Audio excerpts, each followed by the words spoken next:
오늘은 느헤미야서 6장 1절에서 9절의 말씀을 통해서 온오평지의 유혹이라는 제목으로 함께 말씀의 은혜를 나누려고 합니다. 성경을 읽다 보면 우리가 잘 알고 있는 아담이라든가 또 우리가 존경하는 아브라함, 또 우리 믿음의 대선배되고 참 본받을 만한 그러한 사람인 다윗이 등장하죠. 이 세 사람의 공통점이 뭔지 아세요? 그들이 칭찬받고 정말 믿음의 아버지라 그러고 믿음의 조상이라고 하며 많은 사람들에게 칭송받아 마땅한 그런 사람으로 남아있지만 그들도 맥없이 유혹에 굴복하는 그런 모습들을 보여줬다라는 사실입니다. 한편으로는 하나님께서 왜 이들의 허물을 성경에 기록했을까 하는 생각을 하게 됩니다.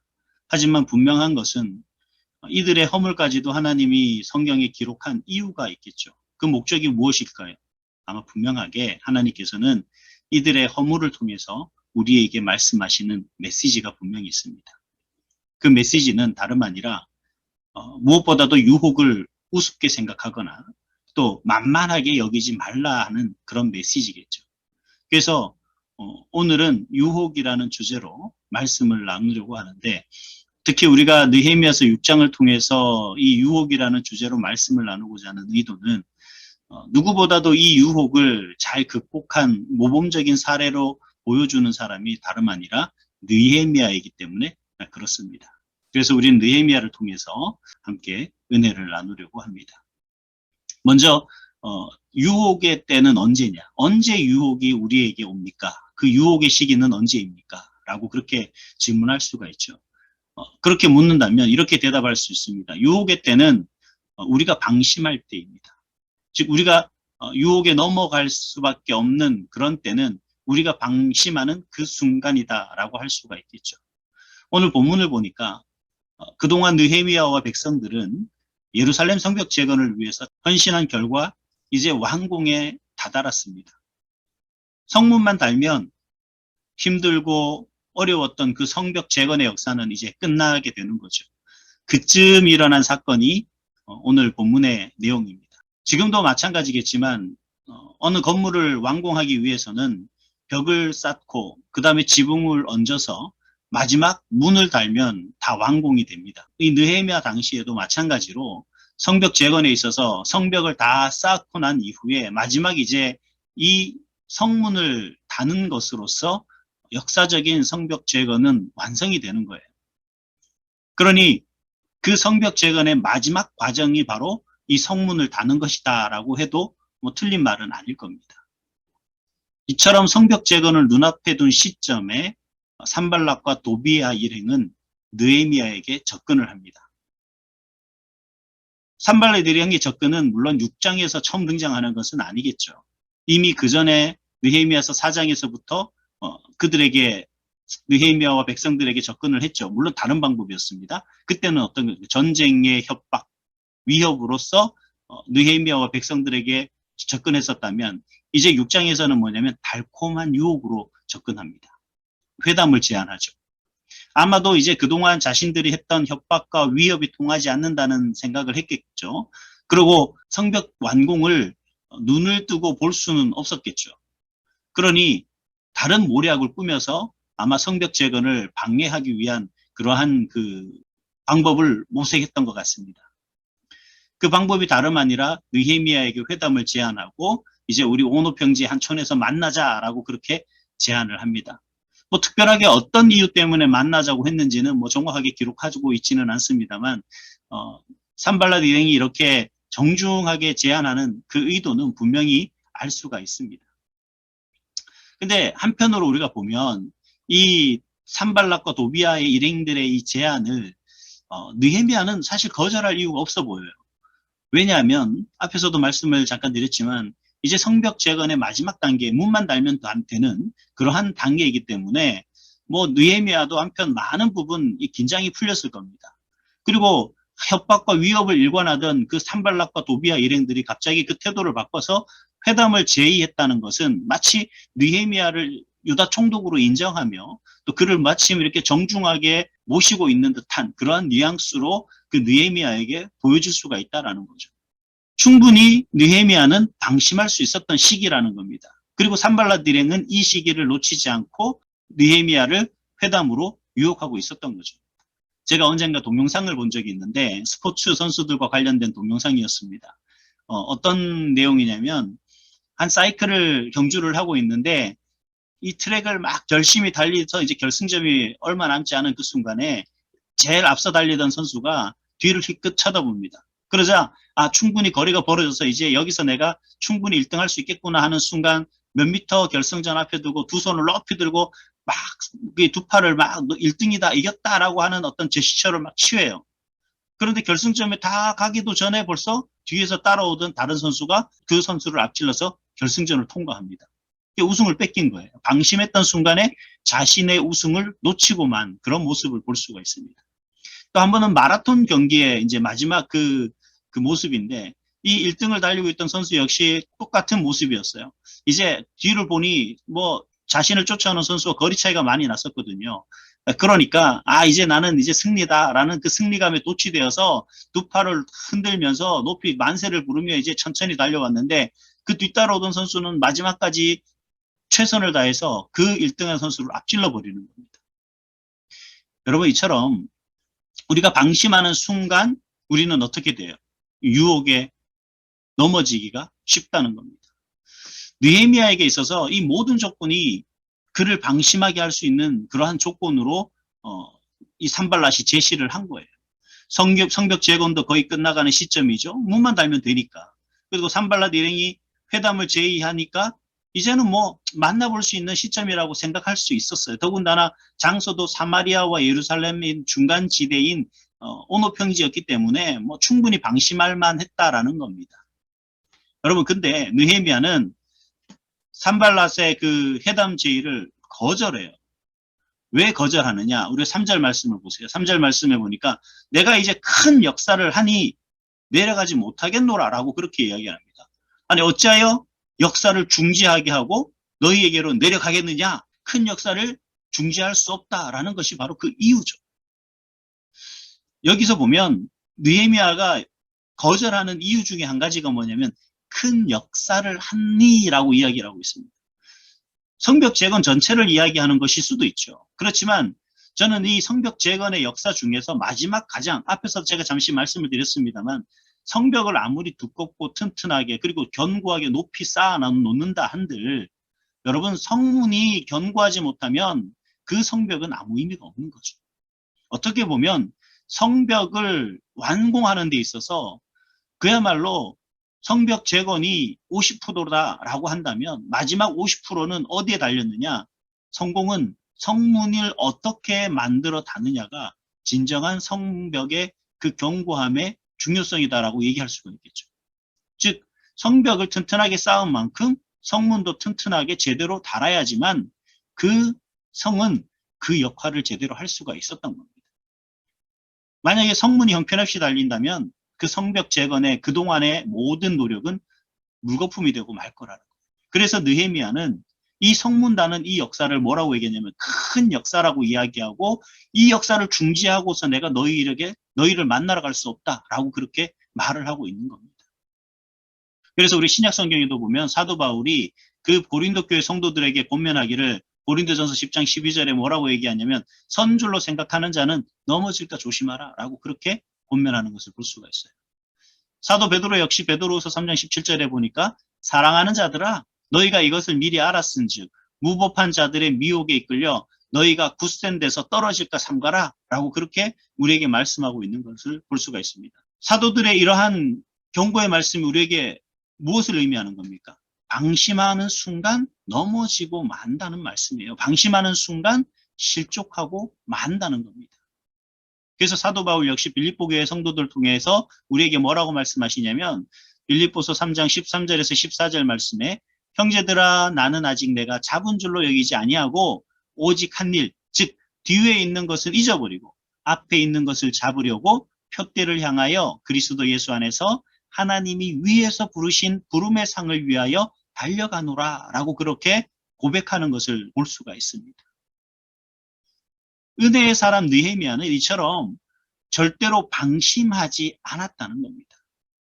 더군다나 산발랏 일행의 숨긴 의도를 정확히 파악하고 있었어요. 그래서 본문 2절에 보니까 뭐라고 느헤미야가 기록하고 있죠? 실상은 나를 해하고자 함이었더라 라고 그렇게 말을 하고 있는 것을 볼 수가 있습니다.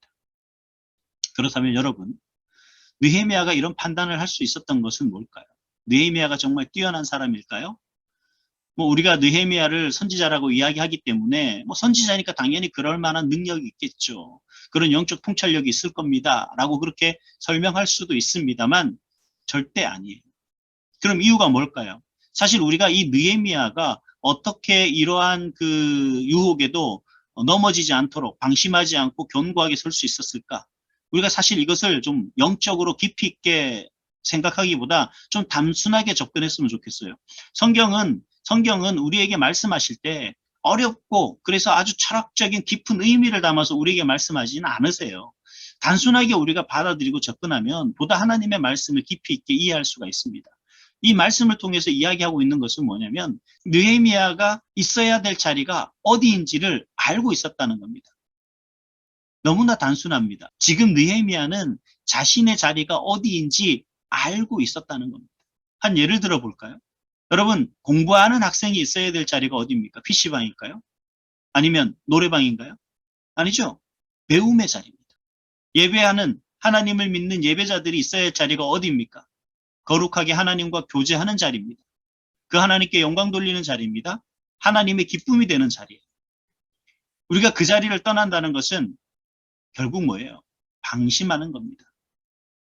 느헤미야가 그러한 자신이 있어야 될 자리를 떠나지 않았던 이유는 다름 아니라 느헤미야가 있어야 할 자리를 떠나면 안 된다는 것을 알았기 때문이에요. 즉 느헤미야는 자신이 그 자리를 떠나면 자신이 어떤 뭐 명예 아니면 자신을 어떤 칭송을 들을 수는 있을지 모르겠지만 자신을 통해 이루시고자 하시는 하나님의 뜻을 지체하거나 더 나아가서 이룰 수 없게 된다는 사실을 알았기 때문에 그 자리를 떠나지 않았다는 거예요. 그래서 느헤미야는 산발랏에게 뭐라고 얘기해요? 내가 이제 큰 역사를 하니 내려가지 못하겠노라. 어찌하여 역사를 중지하게 하고 너희에게로 내려가겠느냐라고 하면서 그들의 제안을 거절했던 거죠. 사랑하는 여러분, 우리는 방심하지 않기 위해서는 이처럼 자신의 위치를 정확히 알고 있어야 됩니다. 그리고 끝날 때까지 끝난 것이 아님을 명심하시고 푯대를 향해 달려가시는 그러한 여러분 되시기를 주님의 이름으로 축복합니다. 계속해서 이제 두 번째로 유혹은 집요할 정도로 계속된다는 사실입니다. 오늘 본문 4절을 보면 산발랏과 도비야 일행은 느헤미야가 거절하죠. 그럼에도 불구하고 4번이나 집요하게 회담을 제안합니다.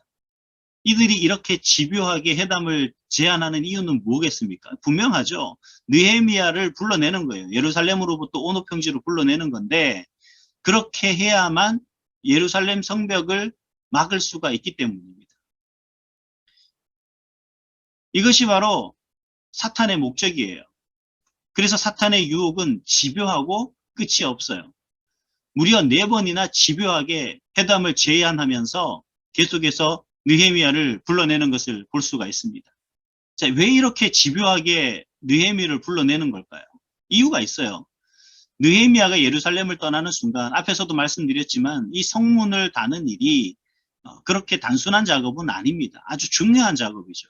앞에서 말씀드렸잖아요. 성벽이 50%라면 성문도 50%예요.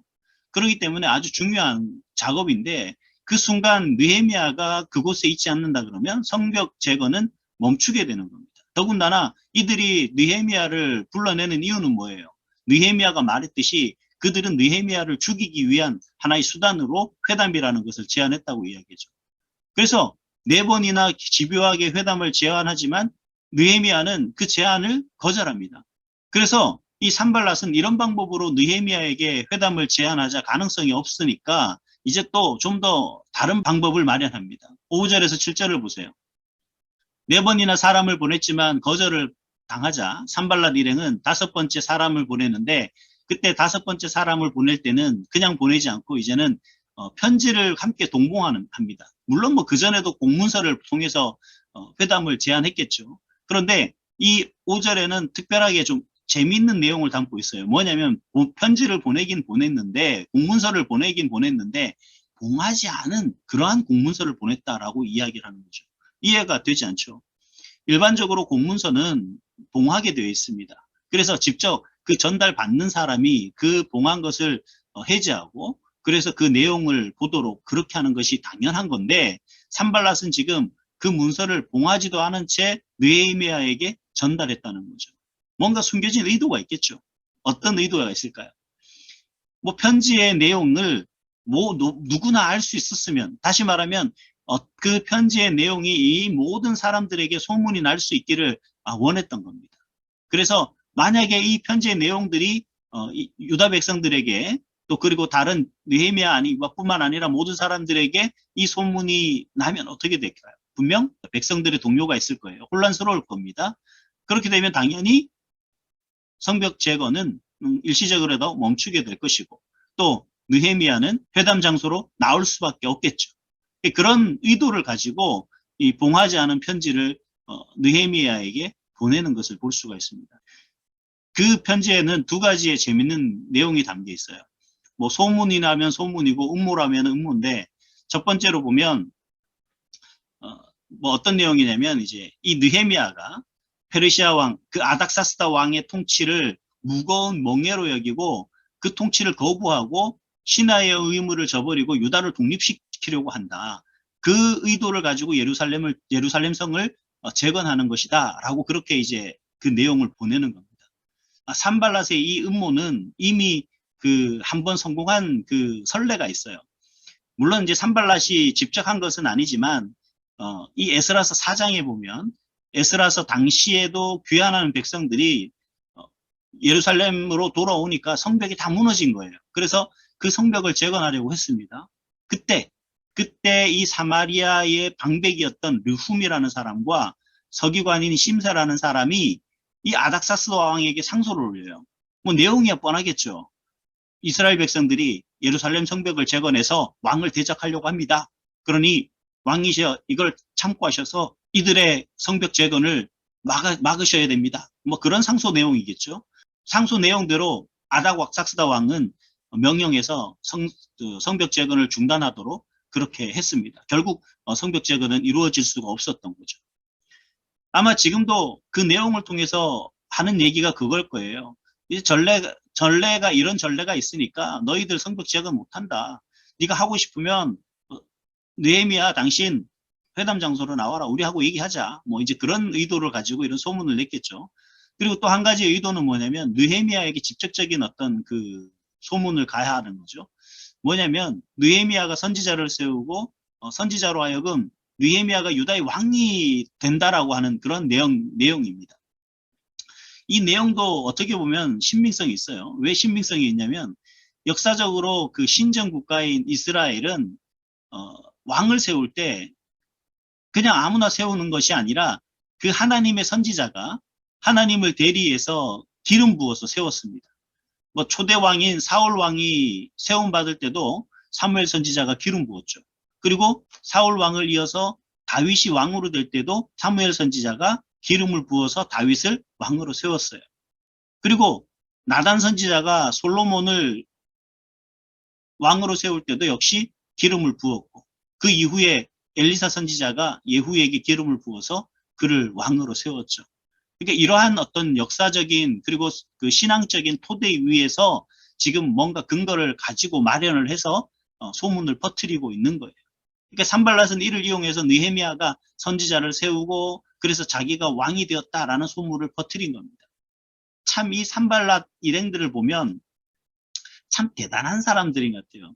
야, 거짓말도 이렇게 역사적인 어떤 사실과 또 신앙적인 이러한 토대를 가지고 준비해서 이렇게 함정을 팠구나. 참 제대로 설계한 함정이다라고 그렇게 이야기할 수밖에 없어요. 뭐 거짓말도 함부로 하는 건 아닌 것 같습니다. 똑똑한 사람이 거짓말을 하는 것 같아요. 결국 이 편지를 통해서 산발랏의 의도는 뭐예요? 이제 느헤미야가 이러한 소문들, 또 이러한 그 거짓말들을 해결하기 위해서는 자발적으로 회담에 참여해야 된다라는 것입니다. 근데 느헤미야가 자발적으로 회담에 참여하지 않고 있으니까 뭐예요? 억지로. 그러니까 다른 사람들을 이용해서 그런 헛소문을 퍼뜨려서 느헤미야가 이 회담에 응하지 않고서는 안 되도록 그렇게 유도하는 그 모습이겠죠. 뭐 한 예로 만약에 이제 예루살렘 성벽 재건의 목적을 아닥사스다 왕이 들었어요. 그래서 아닥사스다 왕이 그것에 대해서 의문을 품으면 어떻게 되겠습니까? 성벽 재건은 지체될 수밖에 없겠죠. 그리고 이 느헤미야가 왕이 되려고 한다라고 하는 그 소문 역시 백성들에게 설명하고 그리고 그 진위가 밝혀지기까지는 시간이 걸리겠죠. 그 시간이 걸릴 때까지 어떻게 되겠습니까? 예루살렘은 혼란스러워질 수밖에 없게 되는 겁니다. 그러니 이러한 모든 소문을 잠재우기 위해서 느헤미야가 뭐부터 할 거라고 생각한 거예요. 아니, 느헤미야는 먼저 그 산발랏 일행들과 만나서 회담을 해야 하는 것으로서 이 문제를 해결할 수 있도록 그것을 노린 거죠. 이게 산발랏 일행이 노린 겁니다. 근데 재밌어요. 산발랏이 그 의미를 이러한 소문을 퍼뜨리면서 7절에 그 본심을 함께 드러내요. 뭐예요? 그런즉 너는 이제 오라. 함께 의논하자. 무슨 얘기입니까? 우리 너 소문 다 알아. 너 이러려고 하는 거잖아. 니 이렇게 나쁜 놈이야. 야, 이거 다 눈 감아 줄 테니까 우리와 함께 의논해. 라고 하는 것이 바로 산발랏의 본심인 거죠. 그런데 우리의 느헤미야는 어떤 사람입니까? 우리 느헤미야는 그런 산발랏의 모략을 뻔히 알고 있었습니다. 그래서 산발랏 일행의 그 음모에 미동조차 하지 않죠. 만약 여러분이 느헤미야라면, 아니 만약에 제가 느헤미야라면 저는 소문을 바로잡으려고 방법을 찾았을 것 같아요. 뭐 회담하러 갔을 수도 있겠죠. 나는 그렇지 않아. 나는 그런 마음 가진 적도 없고 나는 그런 생각 해본 적도 없고 오직 이것은 내가 아닥사스다 왕에게 분명히 허락받고 하는 일이다. 당신들 왜 그러냐 뭐 이렇게 얘기를 하려고 했겠죠. 그런데 느헤미야는 전혀 그렇게 하지 않았습니다. 그 소문에 유혹되지 않았다는 거죠. 사실 우리가 5절에서부터 7절의 말씀을 보면 이 정도 되면 그 산발랏과 그 도비야 일행들의 그 유혹에 넘어간다 할지라도 별로 누가 그렇게 비난하거나 할 수 없을 것 같아요. 왜냐하면 너무 기가 막히게 설계된 함정이기 때문에 그렇습니다. 근데 느헤미야를 산발랏 일행이 유혹하지 못한 이유는 뭘까요? 느헤미야가 도대체 왜 그와 같은 함정에 걸려들지 않았을까? 그 이유는 뭘까요? 9절 후반부를 보시면 이렇게 기록되어 있습니다. 어떻게 기록합니까? 이제 내 손을 힘있게 하옵소서. 우리가 한글 성경에서 이 부분을 이제 하나님의 그 기도라고 이렇게 분명하게 번역하고 있지는 않습니다. 히브리 원문에도 보면 뭐 여기서 이제 다른 어떤 특별한 이야기가 없고 이제 내 손을 힘있게 하옵소서라고 하는 그 내용밖에 없어요. 그래서 학자들이 좀 의견이 양분됐습니다. 이건 느헤미야가 혼자 말하고 있는 거다. 어떤 다짐처럼 말하고 있는 거다라는 그런 의견도 있고 또 어떤 학자들은 아니야. 이건 느헤미야가 분명히 하나님 앞에 기도하는 거야 라고 그렇게 이야기를 하고 있는데 우리가 느헤미야서 전체를 볼 때 이 부분은 분명히 느헤미야가 하나님께 기도하는 부분으로서 이해할 수가 있어요. 왜냐하면 이 부분이 오늘 이 부분만 나오는 것이 아니라 이러한 식의 문장이 이후에도 계속해서 반복적으로 나오고 또 앞에서도 나왔기 때문에 그렇다는 거죠. 그래서 이제 많은 영어 성경에서는 이 부분을 번역할 때 앞에다가 I prayed라고 그런 부분을 첨가합니다. 즉 내가 기도하였다라는 부분을 첨가해서 번역하고 있어요. 즉 하나님께 기도했다는 것을 분명하게 하고 있는 거죠. 자, 느헤미야는 어떤 경우에도 흔들리지 않고 그 순간조차도 하나님을 의지하려 했다는 것을 보여주고 있는 그러한 부분이다라고 할 수가 있겠습니다. 하나님의 보호하심을 믿지 못해서 자신의 아내를 누이라고 속였던 아브라함과 이삭처럼 실수하지 않았던 사람이 누구냐? 바로 이 느헤미야였어요. 예수님과 함께 하면서도 불구하고 바람이 불고 물결이 거세지니까 그것에 두려워서 예수님을 깨우던 믿음 없던 제자들과 달리 느헤미야는 보세요. 어떤 위협과 두려움과 거짓 속에서도 그것에 유혹되지 않고 꿋꿋이 하나님의 능력의 손을 의지하였던 그 모습을 보여주고 있는 겁니다.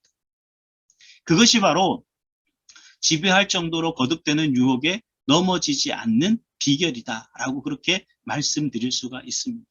느헤미야가 그러한 유혹 속에서도 다른 것을 생각하지 않을 수 있었던 건 뭐냐면 내가 먼저가 아니었어요. 내 명예가 중요한 것이 아니고 내 권위가 중요한 것이 아니고 내 자존심이 중요한 것이 아니었습니다. 느헤미야에게 있어서 가장 중요한 것은 뭐냐? 바로 하나님의 뜻이었고 하나님의 뜻을 이루는 것이었습니다. 여러분, 느헤미야에게 있어서 가장 중요한 건 뭡니까? 그가 유다 총독이라는 신분, 그리고 아닥사스다 왕의 그러한 제가를 받아서 예루살렘에 온 그러한 사실 중요하지 않아요.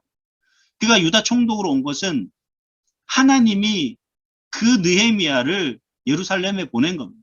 하나님은 느헤미야를 통해서 이 예루살렘 성벽이 재건되기를 원했던 거죠. 이 예루살렘 성벽 재건은 단순히 외형적인 성벽 재건이 아니라 지금 유혹되어 넘어져서 하나님 안에서 참된 믿음과 신앙으로 살아가지 못하던 백성들을 향한 하나님의 뜻이 있습니다. 그 뜻이 뭐예요? 예루살렘 성벽 재건과 더불어서 이스라엘 백성들이 회복되는 거죠. 이스라엘 백성들이 그러한 유혹에서부터 당당히 일어서는 겁니다. 넘어지지 않는 겁니다. 그래서 외부의 어떤 유혹에도 넘어지지 않도록 예루살렘 성벽을 굳건하게 세우는 것, 이것이 바로 하나님의 뜻이었고 느헤미야는 바로 그 뜻을 이루기 위해서 온 거예요. 그러니 느헤미야는 지금 자신의 명예를 위해서, 아니면 자신의 자존심을 위해서, 아니면 자신이 가지고 있어야 될 그러한 권위를 위해서 그들에게 다가가지 않았던 거죠. 그 모든 것을 다 내려놓고 오직 뭐예요? 하나님의 뜻만 바라봤던 겁니다. 그러니 그 어떤 유혹도 그에게선 아무런 의미가 없는 게 되는 거죠. 사랑하는 여러분, 이처럼 유혹은 누구에게나 있습니다. 또 항상 있습니다. 그리고 그 유혹은 잠깐이라도 방심하면 그 순간 놓치지 않고 우리를 덮치는 것이 바로 유혹이에요. 누구나 마찬가지일 거예요. 아, 왜 나는 이렇게 근심 많고 걱정 많고 염려가 많을까? 당연한 겁니다. 세상을 사는 사람이 어떻게 염려 없이 살고 어떻게 근심 없이 살고 어떻게 걱정 없이 살 수가 있겠습니까? 그 모든 것들은 바로 우리가 하나님의 사람으로 살아가기 위해 우리가 겪어야 될 하나의 과정이죠. 즉 다시 말하면 사탄은 우리가 하나님의 사람으로 온전히 살 수 없도록 그러한 것을 통해서 집요할 정도로 멈추지 않고 지속적으로 우리를 유혹한다는 거예요. 이러한 유혹을 이기기 위해서 예수님은 우리에게 뭐라고 가르치십니까? 마태복음 26장과 마가복음 14장에 보니까 시험에 들지 않도록 깨어 기도하라 라고 그렇게 말씀하고 있지 않습니까? 사도 베드로도 마찬가지로 우리에게 권면해요. 우리의 대적 마귀가 우는 사자와 같이 두루다니며 삼키차를 찾고 있으니까 베드로전서 5장 8절과 9절에 근신하라, 깨어라, 너희 믿음을 굳건하게 하여 그를 대적하라 라고 그렇게 권면하고 계시는 것을 볼 수가 있습니다. 사랑하는 성도 여러분, 우리에게 주어진 그 믿음의 인생 속에 세상의 많은 유혹들이 우리를 향해 덮쳐와도 우리는 그 유혹을 이겨야 됩니다. 그 유혹에 넘어져서는 안 돼요. 방심하지 말고 항상 깨어 기도하며 굳건한 믿음으로 푯대를 향해 믿음의 경주를 끝까지 완주하시기를 주님의 이름으로 축복합니다. 아멘.